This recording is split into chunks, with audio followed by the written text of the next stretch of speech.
Hello, नमस्कार. मी मोनिका स्मितू आणि रिधूची mamma या यूट्यूब चॅनलमध्ये तुम्हा सर्वांचे अगदी मनापासून स्वागत करत आहे. तर ताईंनो, दिवाळीचे कामं सुरू असल्यामुळे काल सगळ्यांच्या उशिरा आंघोळी झाल्या आणि उशिरा कपडे. त्याच्यामुळे कपडे काय केले मी, ड्रायच झालेले होते. म्हटलं 4 वाजता बाहेर वाळवण्यापेक्षा डायरेक्ट ते घरामध्ये सुकवते, म्हणजे 10 वेळा काढण्याचं आणि बाहेर नेण्याचं टेन्शन नाही. कारण बाहेर जर वाळवले ना, आता थंडी पडायला लागली आहे तर दडसुद्धा असतो. त्यामुळे ना मग ते कपडे आणखीन ओले होते, म्हणून काय केलं, आतमधल्या साईडला वाळत टाकले.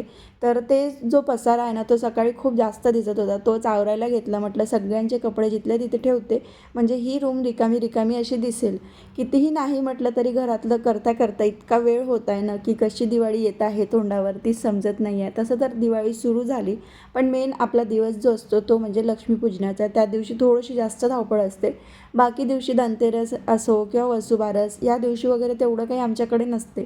फक्त दिवाळीचं लक्ष्मीपूजन आणि त्याच्या दुसऱ्या दिवशी गावाकडे जे गाईगोधन असते ना, त्याची पूजा वगैरे केली जाते. हेच मी बघत आली, पण आता यूट्यूबवर बरंच काही काही वेगळं बघायला मिळते. धनतेरसची पूजा झाली किंवा मग वसुबारसची पूजा, अजून बरेचसे उपाय विधी अशा गोष्टी बघायला मिळतात. पण बघू, फ्युचरमध्ये चांगल्या वाटल्या तर त्या नक्कीच करण्याचा मी प्रयत्न करेल. पण आता लेकरं छोटे आहेत त्याच्यामुळे नाही जमत सगळ्या गोष्टी. तरी बऱ्यापैकी मी करते हँडल सगळं. तर इथे ना जे काही वॉश केलेलं होतं काल, ते जास्त सुकलेलं नव्हतं, कारण दिवसभर आभाळ होता. आणि या गोष्टी कशा आपण वर्षातून 2 वर्षातून किंवा मग 3-3 महिन्यांनी तरी धुवत असतो.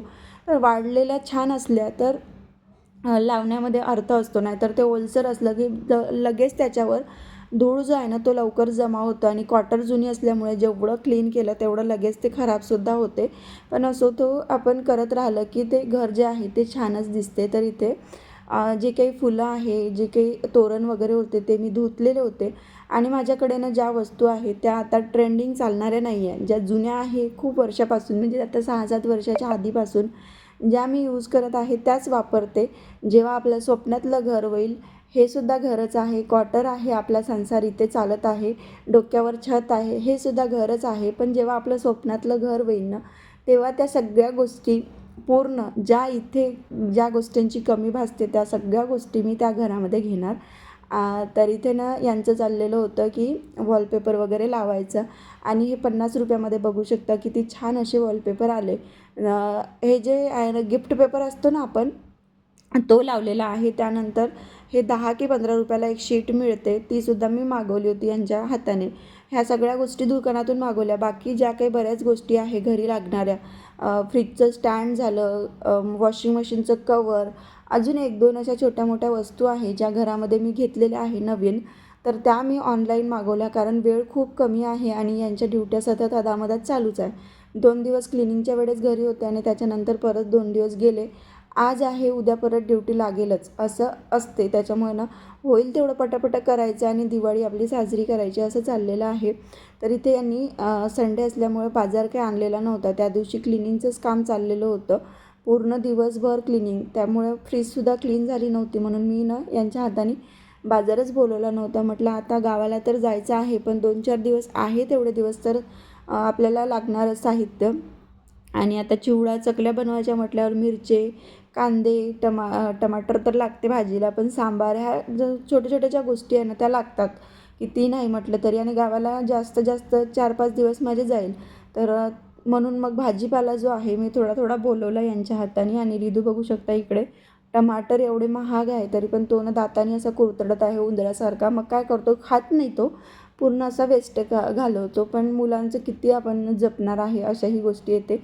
तर इकडे माझं भाजीपाला भरणं सुरू होतं आणि यांचं ते काम चालू होतं चिपकवण्याचं वगैरे, जे स्टिकर वगैरे आणलेले आहे वॉलपेपर ओट्यावर लावायसाठी, आणि सेंचुरी पेपर खिडक्यांना लावायसाठी, जेणेकरून ती भिंत जी आहे ती प्लेन दिसेल. आपण जेवढं व्यवस्थित ठेवलं ना तेवढं आपल्या घराला आणखीन एक छान एनर्जी येते, पॉझिटिव्हिटी वाटते, असं माझं तरी मत आहे. म्हणून मी ना जेवढं होईल तेवढं छान असं नीटनेटकं घर ठेवण्याचा प्रयत्न करते. आणि माझं कितीही गडबडीत असलं तरी मिरच्याच्या ज्या मुक्या आहे ना, काचोऱ्या, त्या मी काढून ठेवते, जेणेकरून मिरच्या जास्त दिवस टिकतात. आता गावाला जायचं आहे तरी पण मिरच्या जर फ्रीजमध्ये पडून राहिल्या ना त्या चांगल्याच राहते. थोड्याशा सोकल्यासारख्या होते पण सडत नाही, खराब होत नाही. म्हणजे यूज मी करू शकते तिकडनं आल्यावर. आणि मीच जाणार आहे, हे इथेच राहणार. मग हे असले की करतात घरी, किंवा मग नाही वाटलं तर बाहेर वगैरे खातात. तर असं चालू असते, 2-4 दिवस करतात कसे तरी ॲडजस्ट. तर इथे फ्रीज बघू शकता, छान क्लीन केला आणि स्टँड जो आहे ना तो आलेला होता दुपारी, म्हणून आत्ता काही लावलेला नाही आहे. तो आहे तसा ठेवला आणि त्याला स्वच्छसुद्धा केलेला नाही आहे. जसा तो स्टँड आला की त्याला मग रिप्लेस करून नवीन स्टँड डायरेक्ट त्याच्यावर ठेवून द्यायचं. अद्रकनं मी अशा प्रकारे डब्यामध्ये ठेवते, जेणेकरून त्याची माती वगैरे जे काही असेल ती त्या फक्त डब्यामध्ये पडते, फ्रीजमध्ये पडत नाही. आणि धुवून नाही ठेवण्याचं कारण हे की धुवून जर ठेवला तर तो लाँग टाईम टिकत नाही, आतमधून असा शिजल्यासारखा तो सडून येतो, म्हणून मी धुवत नाही. कोरोनाच्या काळामध्ये सगळं वॉश करायची, पण आता ते काही तेवढी आवश्यकता वाटत नाही आणि ते डबलचं काम होते. त्याच्यामुळे जेव्हा भाजी करतो तेव्हा धुतलेलं चांगलं. त्यानंतर मी तांदूळ मागवले होते यांच्या हाताने कंट्रोलच्या तांदळाची चकली खरंच खूप छान होते, फसत नाही मेन म्हणजे. म्हणून मी आवडीने आवर्जून त्यांच्या हाताने तांदूळ बोलवले. आणि ही घरची आपली चण्याची डाळ आहे, तर प्रमाणानुसार जर घेतलं तर 3 शेर तांदूळ, 1.5 शेर चण्याची डाळ असं घेतलेलं आहे. त्यानंतर 1-1 वाटी म्हणजे अर्धा ग्लासच्या पण कमी, पाव ग्लास उडदाची डाळ आणि मुगाची डाळ असे सारख्या प्रमाणात बिना छिलकेवाली घेतली आणि ती एकत्र भाजून घेत आहे. ते तांदूळ आणि डाळसुद्धा मी भाजून घेतली आणि हे सगळं धुवून वाळवून सुद्धा आपण घेऊ शकतो, पण माझ्याकडे वेळ कमी असल्यामुळे मी त्याला ओल्या कपड्याने असं स्वच्छ पुसून घेतलं आणि त्यानंतर त्याला भाजून घेत आहे. त्यानंतर जे आपले जाड पोहे असते, नाश्त्याचे पोहे, ते थोडंसं साबुदाणा अर्धा वाटी आणि थोडं बिलकुल धने आणि जिरं असं मी ॲड करून एकत्रच हे थोडंसं भाजलेलं आहे, कारण हे ऑलरेडी कडकच राहते. फक्त ते नरम मिश्रणामध्ये नको व्हायला म्हणून ते तसं थोडं गरम करून घेत आहे. तर एवढं साहित्य मी चकलीच्या भाजणीसाठी भाजून घेतलं. त्यानंतर हे गेले दळायला आणि मग मी बाहेरचं अंगणातलं सगळं काही व्यवस्थित करून घेतलं. झाडझूड, सडा टाकणे, रांगोळी काढणे, कारण दिवाळीच्या दिवसांमध्ये जर अंगण जर आपलं सुनं असेल तर दिवाळीसारखं वाटत नाही. आणि एवढी साफसफाई करून जर आपण त्या गोष्टी स्किप केल्या तर दिवाळीचं एवढं धावपळ करून आणि एवढं साफसफाई करून काय फायदा. म्हणून मी वसुबारसच्या दिवशी तर नाही झालं, पण धनतेरसच्या दिवशीपासून रोज त्या गोष्टी करते, लक्ष्मीपूजनापर्यंत, त्याच्या दुसऱ्या दिवशीपर्यंत. आणि मग नंतर भाऊबीजेच्या दिवशी गावाला जाते. कमेंट येत आहे की ताई गावाला नाही जात का, इथेच लक्ष्मीपूजन करत आहे का?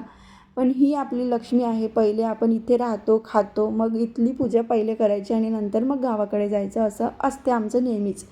त्यानंतर थोडक्यात मी दाखवत आहे की अशा पद्धतीने दिसत आहे सकाळी लावलेलं. आणि खरंच किचन जेव्हा क्लीन केली ना तेव्हा इतकी सुंदर दिसते ना, खरंच खूप प्रसन्न वाटते. त्यानंतर तिथेच आपलं देवघर आहे, तर देवघर जेव्हा पूजा करतो ना तेव्हा एकदमच मस्त वाटायला लागते. खरंच मला तर नुसतं घरातच राहावं असं वाटत आहे, इतकं छान असं मस्त फिलिंग येत आहे. त्यानंतर मशीनसाठी पण कवर आणलेलं होतं, ते सुद्धा लावून घेतलं. आणि इकडे आता घेत आहे मी चकल्या बनवायसाठी. त्यासाठी मिरची, कढीपत्ता आणि सांबार मिक्सरच्या भांड्यातून काढून घेतलं. त्यानंतर जे मी भाजणी तयार केली होती ती दळून आणली. त्याच्यामध्ये आता हळद आणि तिखटसुद्धा टाकत आहे, कारण मिरच्या जास्त टाकल्या की मग त्या चकलीला कलर जो आहे ना तो जसा पाहिजे तसा येत नाही. त्याच्यामुळे थोडीशी मिरची आणि थोडीशी तिखट असं मी दोन्ही समप्रमाण घेतलेलं आहे. तर ह्या ज्या गोष्टी आहे ना मसाल्यांच्या, त्या आपण आपल्या टेस्टनुसार घेऊ शकतो, कारण कुणाला फिक्या पाहिजे राहते, कुणाला जास्त टेस्ट पाहिजे राहते.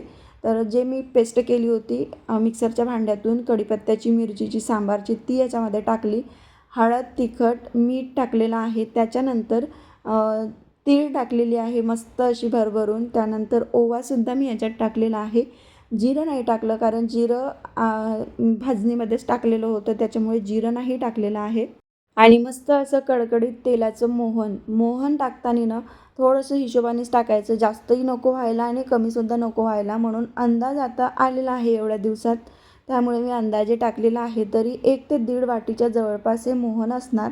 तर छान असं त्याला कडकडीत टाकलेलं आहे. आणि आता सराटा जो आहे त्याने मी त्याला फिरवून घेते, कारण मोहन जे आहे ते थोडंसं एकदम कडकडीत असल्यामुळे हाताला ते भाजल्यासारखे चटके लागतात, म्हणून सराट्याने त्याला मिश्रणाला पूर्ण असं फिरवून घेते. आणि मग ते फिरवताच थंड पण पडते. तर इथे जे कोमट पाणी होतं त्याच्यामधून ते मिक्सरचं भांडं थोडंसं विसळून घेतलं, कारण ते त्याच्यामध्ये बरंच काही लागून होतं, जी पेस्ट बनवली होती त्याची, तर ते वाया नको जायला म्हणून थोडंसं 2 घुटाचं पाणी घेऊन ते विसळून घेतलं आणि याच्यामध्ये मिक्स केलं.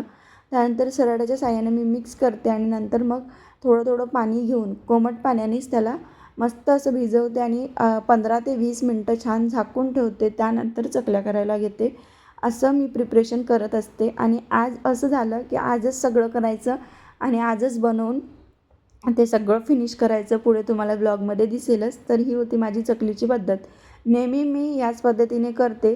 फक्त कंट्रोलचे तांदूळ वापरते, कारण जो आपला बारीक तांदूळ असतो ना त्याला कधी कधी चिक्की जी आहे ती कमी असते, कधी कधी जास्त असते.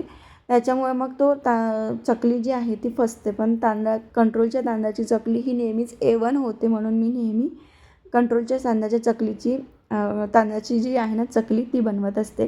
तर इथे चिवडा बनवून रेडी होता. साध्या पद्धतीने बनवला मक्याचे पोहे टाकून, त्यामुळे काही शेअर केलेलं नाही. त्यानंतर इकडे बालुशाहीसाठी पाक तयार करायला ठेवलेला आहे. एकीकडे तेल तापतच आहे गॅसवर. इथे शंकरपाळे जे आहेत ते पण गोड बनलेले आहे, खारे बनणं सुरू आहे. त्यानंतर चकली जी आहे ना ती तसंच पीठ ठेवलं. आता त्याला आणखी एक फेर मारायचा, हात मारायचा आणि बनवायला घ्यायचं. टाईमनं आता वाजलेले आहे 11 आणि आमचं हे काम माहीत नाही आता कुठपर्यंत होणार, कारण अजून चकल्यांना हात पण नाही लागला.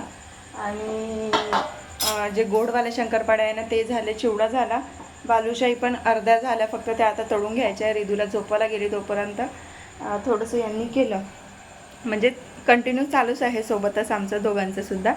पण एवढं जे आहे ना बालुशाही त्या बनवून ठेवल्या यांनी आणि आता पटकन लाटूनसुद्धा देत आहे. त्यानंतर चकल्या.